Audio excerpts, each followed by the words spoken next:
Good afternoon, everyone. We're here to present to you about our action research project at City College Plymouth and in partnership with Exeter College. And our action research question was, how do students respond to maths lessons outside the traditional classroom environment? Our action research team are... Hi, I'm Deborah Jory and I'm the Academy Manager for Maths at City College Plymouth.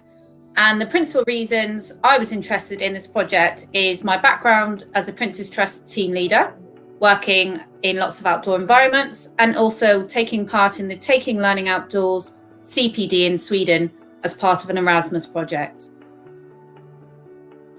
Hello, my name is Darren Kimmins. I am one of the functional skills maths leads at City College Plymouth. My background is in outdoor education from when I did a degree in geography. I've also trialled outdoor learning with my students at college before this action research started, and that's why I've been interested in taking part now. Hi, I'm Jane Ramsey. I'm the Assistant Lead for Foundation Maths at Exeter College. We wanted to take part in this project because as a college, we're always looking at ways to engage and motivate our learners. And we felt that with 7 different sites across Exeter, we had plenty of scope to develop our use of alternative learning environments. Hi, I'm Katie. I'm the Project Manager for the Maths Centre for Excellence at City College Plymouth. I've worked with a range of ages from primary to HE, and I'm interested in alternative ways to support learners to overcome barriers to learning. I've also attended the Erasmus Plus training in Sweden, which is a fantastic course, and I think it's greatly inspired our team to continue with looking at outdoor education and alternative learning environments.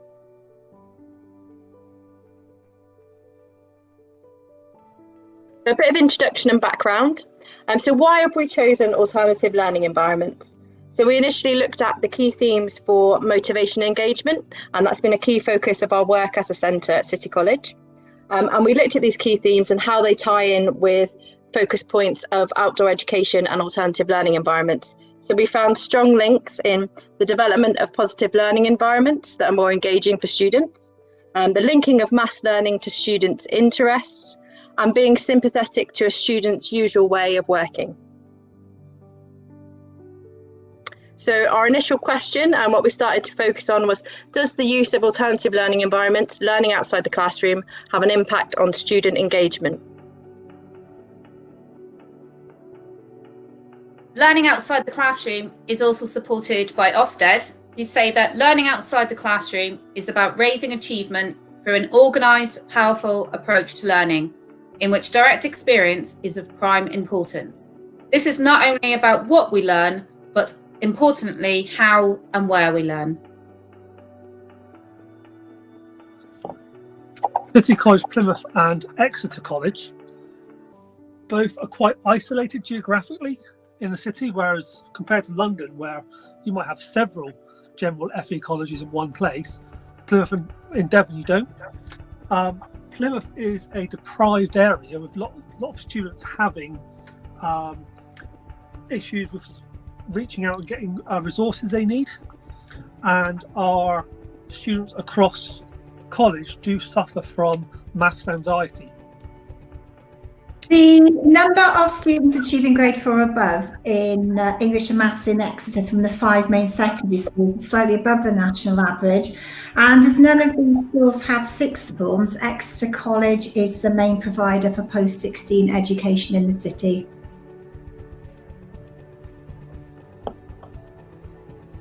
So a little bit of information on the background research that we completed as an action research group.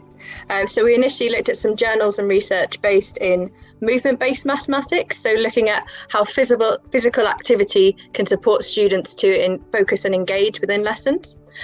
We looked at behavioural effects of outdoor learning, so how can the effect of different sensory learning environments improve and support behaviour. We looked at the affective domain, so the importance of the lecturer-student relationship, and we'll go into that a little bit further in the presentation. We also looked at flipped learning environments, so how can we support students to access learning in an environment and an alternative setting that's comfortable for them. And we looked at maths, apps and technology, so how we can use tech to engage students and tie in with their interests.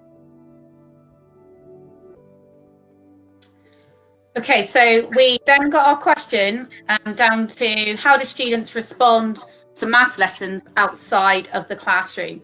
And by response, we mean engagement, whether that's positive or negative. Some background research we did gave us these 3 elements of engagement. So we have behavioural engagement, which is the effort and the persistence and compliance with school rules by the student. Cognitive engagement, which is how students feel about themselves and the task and how they're mastering the task. And then finally, relational engagement, which is the relationship between the student and the staff member. Because we were constrained full time, we decided to focus on behavioural and cognitive.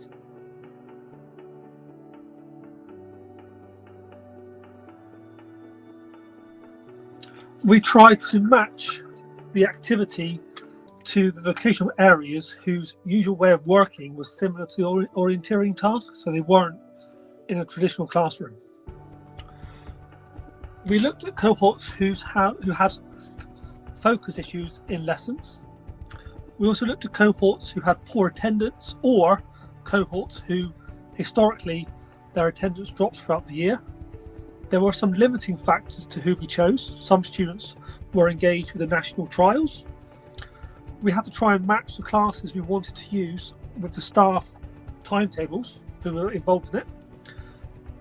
Regarding ethics, the students all completed a consent form, and 46 students took part across 2 sites. That's 33 at City College Plymouth and 13 at Exeter College. Okay, so to monitor and measure engagement, we triangulated 3 pieces of evidence. The first one is a observation schedule. So that involved having 1 staff member following 3 or 4 students and observing what they did every 15 minutes over a period of time. We also did a student survey, which was anonymous and was carried out after the orienteering session. And we also did a staff feedback interview. And amongst everything that we designed, we ensured that we looked at both cognitive engagement. So, for example, asking questions, and also behavioural engagement. For example, talking to classmates about topics not related to the task.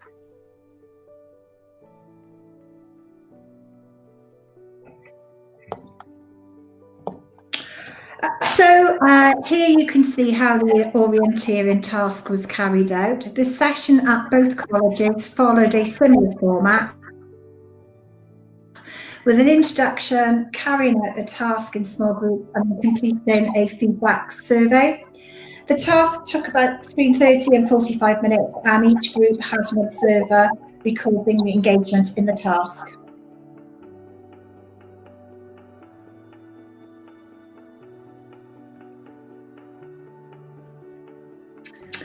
While both colleges had different layouts, this task was very easy to adapt. I modelled my orienteering task on the one that Darren had written, using the same main wording and layout. And after carrying out each instruction, as you can see from the slide there with the examples, the group had to answer the question by looking at the immediate area around them.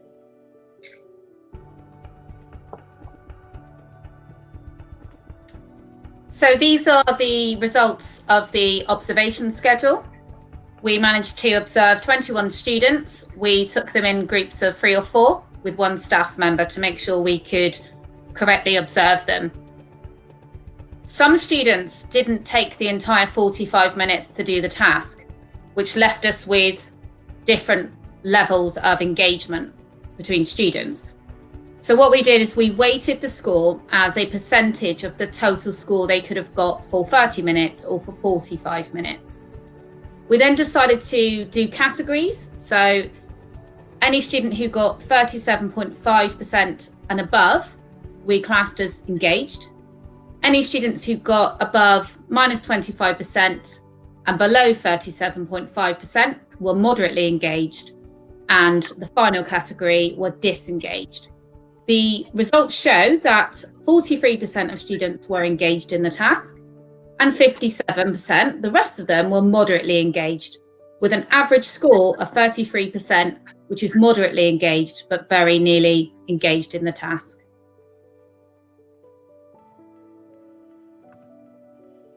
So if we have a look at our anonymous student feedback, we split it out into 6 questions. So we can see that at City College Plymouth, 85% of students agreed or strongly agreed that they were happy their teacher had set this task. We had 85% agreed or strongly agreed that they preferred it to their normal lesson. We also found that 79% of students agreed or strongly agreed that the activity helped their maths skills. And 88% agreed or strongly agreed that other students within their class group joined in more than usual. So we found an 84% success rate at City College Plymouth from student feedback. And we also found that students involved came forward and wanted to be involved in designing more sessions that involve practical maths activities for next year. These results show that the feedback from the orienteering task was very positive at Exeter. We had an 80% success rate. Only 13 students took part, and I think that completing this outdoor activity on a damp and windy Friday, just before the half-term break, might have influenced some of the results. It was a different approach to our usual, more traditional style of lesson delivery, and it was the first time that the students had done a practical activity outside of the classroom. After the activity, some of the students who had been quite reticent at the beginning that they didn't want to do it, actually by the end really enjoyed it, and I think it was just the whole, taking them out of their comfort zone in the beginning that made them feel that way. So if we look at the results from both sites, so as you can see on this table, we've got a combined percentage of all students involved in the trial. And we can see that 89% overall were happy that their teacher said they'd do the task, and 71% overall felt that the activity helped their math skills. If we look at City College Plymouth and Exeter, we can see that there's some difference between the sites, and the ones that stand out the most are looking at the 18% difference, which is student feedback agree or strongly agree for the other students joined in more than usual. But also we've got a couple sections where there's 16% difference between the sites as well. And as Jane's touched on, that could be due to some external factors such as the traditional lesson format at each site and how that varies, and also things like timings and student behaviour in that group normally. Overall, if we look at the success score, it was an overall percentage of 80% for both sites combined, 84 for City College Plymouth and 80 for Exeter. From a staff perspective, I ran the orienteering activities at Plymouth and Jane ran them at Exeter. The other staff that supported helped with small group work. All staff filled out a questionnaire when they completed the activity, and there's one example on the screen there, which is on a scale of 1 to 10, how would you rate student behaviour in this session? As you can see, 75% said it'd be 9 or 10 out of 10. This question mirrors all the other ones. Generally, the feeling is that the students' behaviour was much better and they engaged a lot more. So to draw our conclusions, so we have a relatively small data set that were involved, and data collection was restricted between January and February due to the current situation. So we found that our results so far indicate that maths learning outside the classroom is a positive development, and it's something that we want to continue further. But we do realise that to develop this research, we'll need a bigger data set and across a wider variety of settings. But initially, we find that the findings greatly support our research hypothesis, and we will continue our mission to increase motivation and engagement in post-16 learners.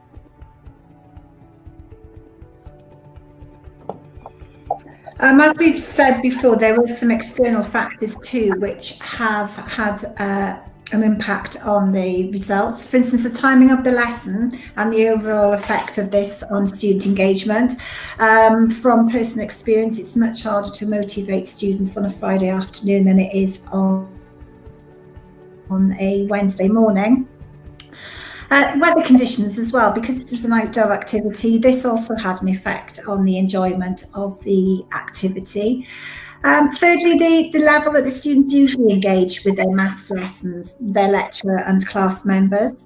And finally, particularly at Exeter, I think it was the difference between what we normally do in our traditional lessons and using outside resources, and which is completely different to the way that Plymouth do it. We would look at doing a third element of engagement, which would be relational engagement, which would be looking at social and personal skills. We would look at a lecturer mindset and their ability to embrace new ways of working, develop the lecturer-student trust relationship. Timescale would be a limiting factor on all of that, and our current findings do indicate that observations on student behaviour is generally quite positive.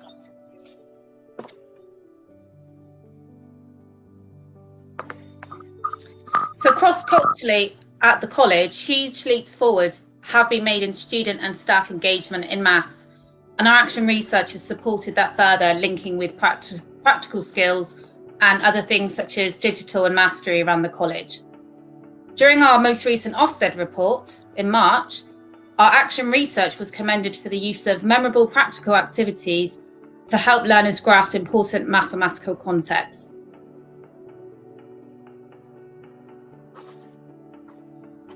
So our next steps to continue the action research, we hope to continue this for academic year 2021, and we are currently designing 8 sessions that will be included in the scheme of work for all maths learners. We're supporting a blended learning approach with this, so we're looking at activities that can be done remotely as home-based activities for students, but also activities that can be done in small groups on site. And we're looking at areas such as data collection and analysis, measurement and problem solving. We will tie this in with a mastery element this year as well, to develop that further.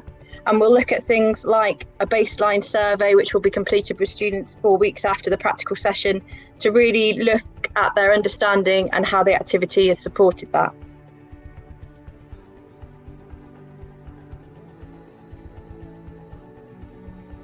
As an action research group, we're passionate to continue our work so far. As part of our action research scale up this year, we created video resources for students, which have been really successful. So we're going to continue this. We've developed platforms where students can access this as well. So we have a digital me platform, we're creating a Padlet, and we also have a YouTube channel. So we're looking at ease of access for students in any learning environment they choose, and obviously working remotely at the moment. We also want to share our research with our wider network, and that could be adapting the resources for all ages and abilities and different educational settings. Thank you very much for listening. We hope you've enjoyed the presentation, and please ask away if you have any questions.